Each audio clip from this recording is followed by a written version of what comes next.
Welcome to Euron and welcome to lecture everyone. And in this lecture, guys, I'm going to talk about a neural network. Now, so I have to talk about a neural network in a very depth, that what happens in a forward propagation, what happens in a backward propagation, what kind of a activation function we are going to use, what kind of a output function we are going to use, what is a meaning of a loss function, how many different type of loss function exist, what is the meaning of a optimizer, and what are the different optimizer which exist. Now many of us may be not aware about all of these fundamentals or all of this concept, and this is where this entire lecture comes into a picture. So where in a step by step manner we are going to talk about it, and in my upcoming lecture, not in this one obviously, so in my upcoming lecture, so I'm going to show you each and every step, each and every derivation in a very smoothest possible way. So let's get started, guys, and here is my screen. Now I would like to show you something so that those who are new, they will be able to understand a philosophy behind a neural network. As we all know that a neural network is nothing but it's a replica of a human brain. The way human brain works by receiving a data, and then we try to find out the relationship in between, we try to correct if there is some sort of a mistake, we try to relearn with the help of a feedback or without a feedback, and then eventually we try to perform some sort of a task. Now on the same philosophy, you will be able to find out that neural network is going to work. But before that, so let me show you in an animated way that what component comes in between when we talk about a neural network, so that we can break it down going forward, and then we will try to understand things in a even deeper and deeper manner. So here there is a platform called as Tensorboard, TensorFlow. TensorFlow is one of the library, and this is a library which has been prepared by Google, by the way, and it's been made as an open source in a later stage, and now it's one of the popular library that we use in a deep learning, computer vision, or reinforcement learning, or I can say NLP, and even generative AI. So when we have to train a model from the very scratch. Now, so inside this TensorFlow, so along with this TensorFlow, there is something called as a Tensorboard playground. So here, if you will go and search a Tensorboard playground, so basically this is a simulation that has been created. So where you will be able to find out a input, a data, right? So this is a pattern that you will be able to observe. So these are the data which is given to you. Now, so input feature you can try to build, means input you can try to build over here. And then you will be able to find out that there are multiple hidden layers, right? So by default, there are 2 hidden layers which has been given to me. And in one hidden layer, there are 4 neurons. In other hidden layer, there are 2 neurons. And then there is an output. And above that, so you will be able to find out epoch. You will be able to find out learning rate. You will be able to find out activation function, realization rate, and then a problem statement that you are trying to solve, whether you are trying to solve a classification problem or a regression problem. Now, as we are just trying to start, so if we are trying to start fresh, so most of these things, or maybe all of these things, looks alien to us. Maybe we are not able to understand that what is what, maybe what is the meaning of a epoch, what is the meaning of a hidden layer, what is the meaning of the output layer, what is the meaning of a activation function, what is the meaning of a learning rate. And that's pretty much obvious, right? That's the reason. So we are trying to learn it. And if you're not able to understand, or if you don't know, or if you have never heard about these terms, it's completely fine. There is no issue with that. So we'll try to understand all of these things in a step-by-step manner. But let me show you a demo in a very first place, that how things works. So here, at the end of the day, whatever that we are trying to do with respect to a neural network, what it is trying to perform. So it is trying to basically learn a pattern. That's it, right? It is trying to learn a pattern. Apart from learning a pattern, it is not doing anything extra, anything else, right? So maybe it's a classification problem that we are trying to solve, or maybe a regression problem that we are trying to solve. Going forward, object detection, segmentation, or maybe we'll try to train a model based on the textual information. So everywhere, we are trying to find out a pattern. We are trying to build a relationship between our data, so that my neural network, it doesn't matter what architecture I'm going to take for maybe a vision, or maybe for an NLP task, or maybe generative AI task, what kind of architecture we are going to consider. But at the end of the day, all of these architecture is having one common philosophy. All of these architecture try to learn a pattern between a data set. And almost all the architecture, you will be able to find out that they follow the same kind of a philosophy, even in terms of a training. There will be input, obviously. There will be a multiple hidden layers, right? Again, so depends upon the architecture. So how you are going to build all of these layers, because if architecture is going to change, all of these layers are going to change, obviously, right? So it's not going to be same at all. That's the reason. So we talk about hundreds of different architecture, and those architecture even helps us in terms of learning things in a better way. So here there will be an input layer. You will be able to find out a hidden layer somewhere. You will be able to find out even a learning rate, activation function, realization, everything you will be able to find out everywhere. Now, if I'm going to execute it, if I'm going to click it, so you can see that its loss is decreasing. Loss means a difference between expected output and the resultant output, or the output that we are getting from the model. And here, so you will be able to find out that this is trying to concentrate based on the pattern, right? So let me re-execute this one so that you will be able to see it once again. So as you can see that it is trying to do the classification, blue region with a blue color, and this orange dots with the orange color. So orange dot segregation in orange region and blue dot segregation into a blue region. And you must be able to see that things are flowing from one places to the another places, right? So things is flowing from X1 to the hidden neurons, all the hidden neurons, and then from here to this neuron, and then finally we are able to get the output over here, while all of these parameter is been selected. Now, if I'm going to change all of this parameter, maybe a learning rate, maybe activation function, maybe regularization, maybe iteration rate, or maybe a problem type, things are going to change, obviously. I can try to even change a batch size over here. I can try to change a noise over here. I can try to change a ratio of training and a test data as well. And eventually other things will start changing, right? Other things will start changing, as you can see, right? It's not going to be same.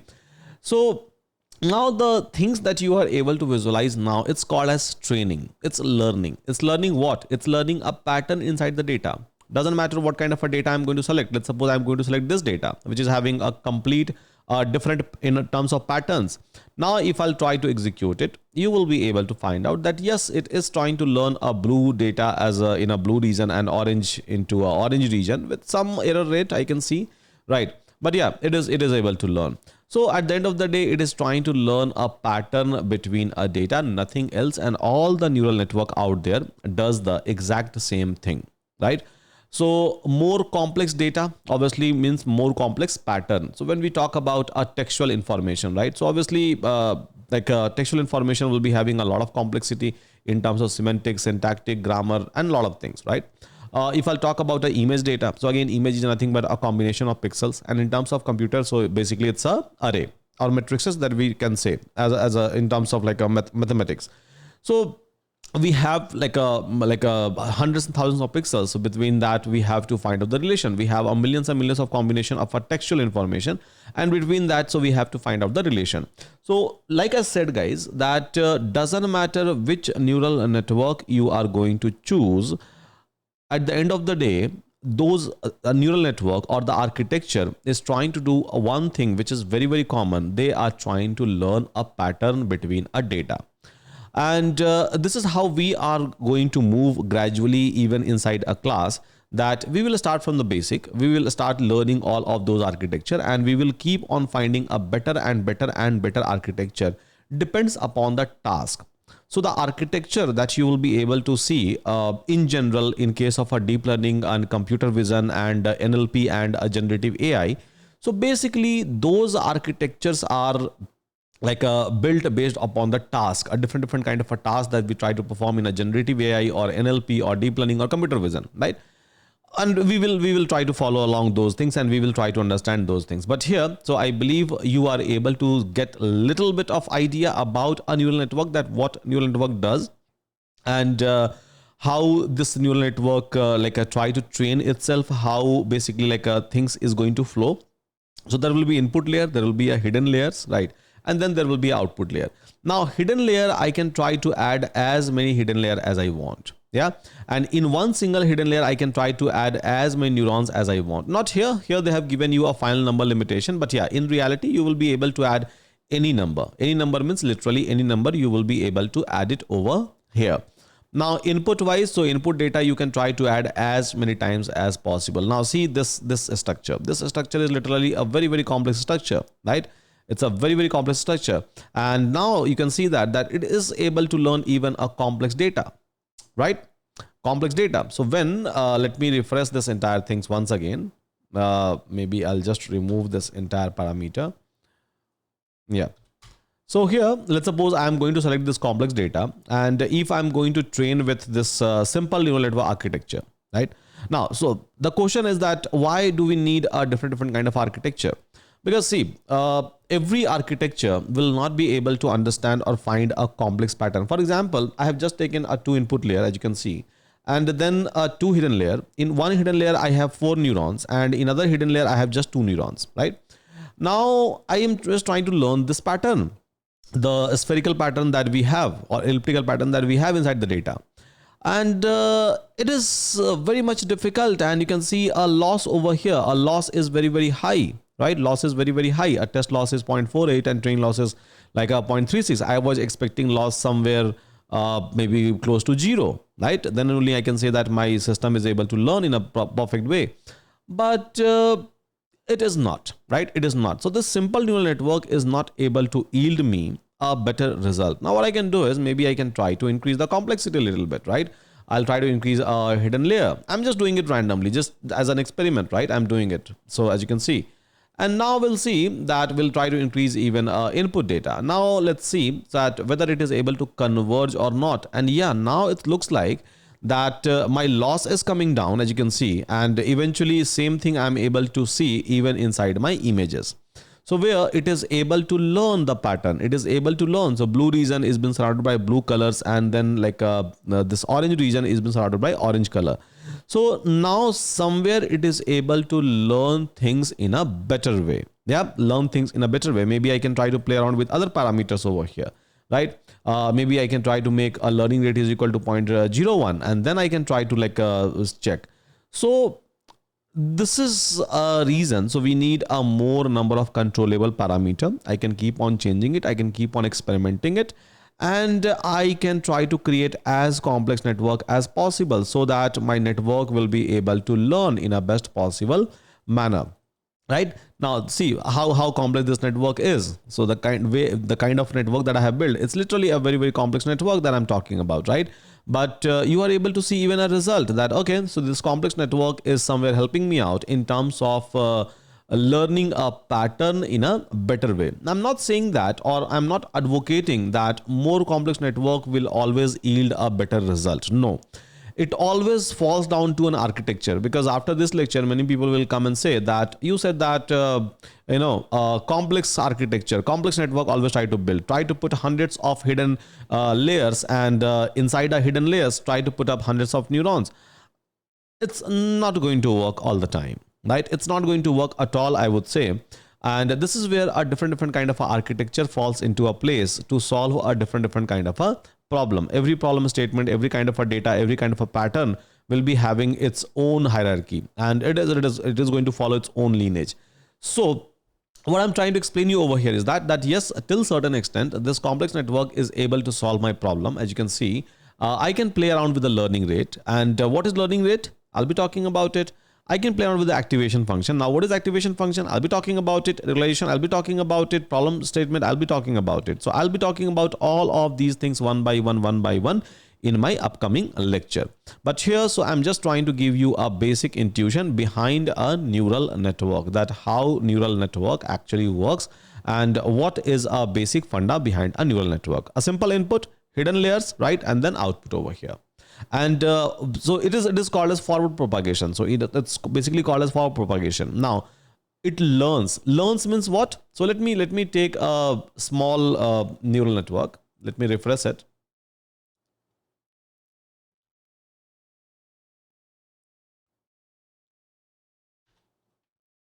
Yeah. So when I say that a neural network is trying to learn, what is the meaning of learning, by the way, right? So see, here we have a weights, right? So this input is connected to this one, this one, this one, and this one. Now, whatever output that we are getting from here, it's going into this and this layer. Now, there are some calculation that we are trying to do in between. There are some calculation which we are doing here, here, here, here, here, and here, right? So here, when we are like not training this network, so you will be able to see that this connection, which is called as also weight, right? This connection, which is also called as weight. So this weight will be having some sort of a value, some random value you can say, right? Some random value this weight will be having. And once I will start, so just remember weight for the very first one is 0.19. Now, once I'll start training, see my weight has changed.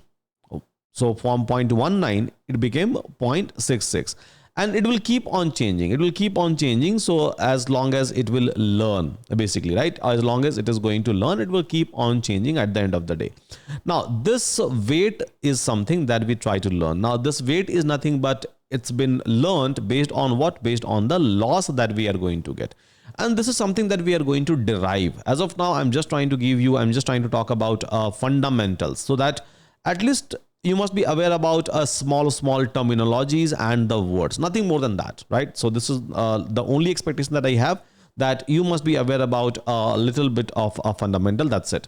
So with that, guys, thank you so much. Hope all of you are able to do that. Just go ahead and play with it. No need to understand anything as of now, because anyhow, I'm going to give you all the explanation, by the way, right? Step-by-step manner with a proper mathematical derivation, right? So I'm going to do the calculation. I'm going to do the math for a layer by layer. So weight update and the training. So for propagation and the backward propagation and derivation and a chain rule, everything I'm going to do it. So no need to worry about anything.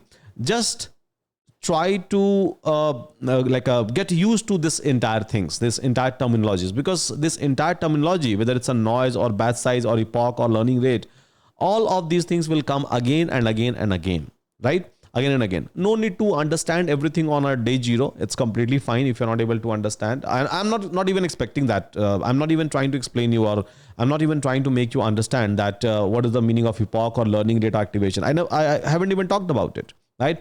So I'll be talking about it in my upcoming lecture. So with that, thank you so much, everyone. Take care and see you again in my next lecture.